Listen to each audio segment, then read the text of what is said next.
Digital మీడియాలో నిర్భయంగా నిజాలు చెప్తూ ప్రభుత్వాన్ని నిలదీస్తూ ప్రజల పక్షాన మాట్లాడుతున్న సోదరుడు శంకర్ గారి మీద ఈ ప్రభుత్వం ముఖ్యంగా కొడంగల్ మీద, కొడంగల్ రైతులకు జరుగుతున్న అన్యాయం మీద ఆయన నిలదీసిన విధానాన్ని జీర్ణించుకోలేక వాళ్ళ ప్రశ్నించే గొంతుల్ని నొక్కాలని, ప్రజాస్వామ్యంలో కనీసం ప్రశ్నించే వాళ్ళు ఎవరు ఉండకూడదనే ఒక ఆలోచనతో ఒక పూర్తి స్థాయి పకడ్బందీ ప్రణాళికతో రెక్కీ చేసి కాంగ్రెస్ నాయకులే, హస్తినాపురం డివిజన్ సంబంధించిన కొంతమంది కాంగ్రెస్ నాయకులు, అదేవిధంగా రేవంత్ రెడ్డికి అత్యంత సన్నిహితంగా ఉండే మరికొంతమంది కాంగ్రెస్ నాయకులు వాళ్ళే స్వయంగా రెక్కీ చేసి మరి 11 గంటల 10 నిమిషాలకు అర్ధరాత్రి కావాలని కొంతమంది ప్లాన్డ్గా అమ్మాయిలను అడ్డం పెట్టి ఒక దొంగ కేసు బనాయించి హత్యాయత్నాన్ని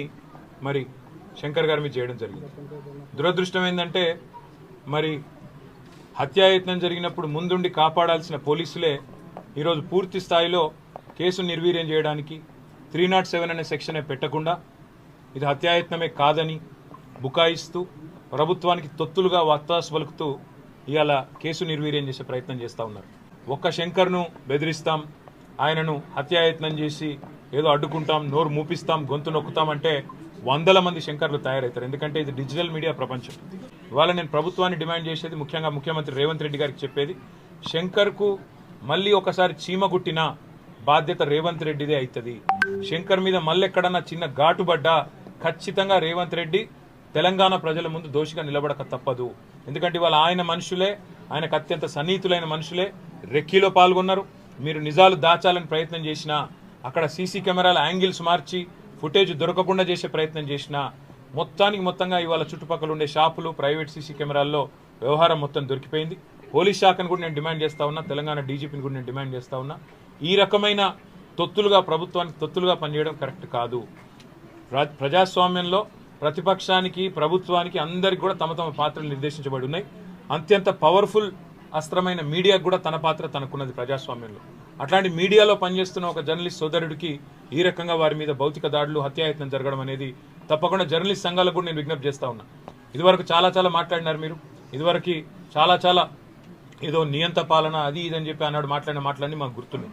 మరి ఇవాళ మీ సాటి జర్నలిస్టు మీద హత్యాయత్నం జరిగితే కూడా ఇంతవరకు ఏ జర్నలిస్ట్ సంఘం కూడా ఇప్పటికి బయటకు వచ్చి ఖండించిన పరిస్థితి లేదు. ఏ జర్నలిస్ట్ అసోసియేషన్ కూడా ఇప్పటిదాకా బయటకు వచ్చి మాట్లాడిన దాఖలాలు లేవు.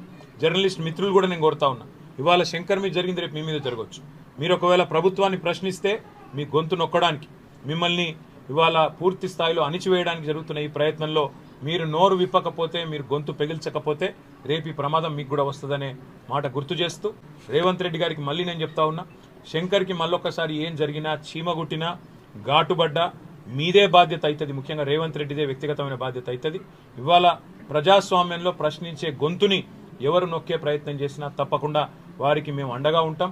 అదే మాదిరిగా న్యాయ వ్యవస్థలో కూడా, న్యాయపరంగా కూడా జరగాల్సిన పోరాటం జరగాల్సిందే.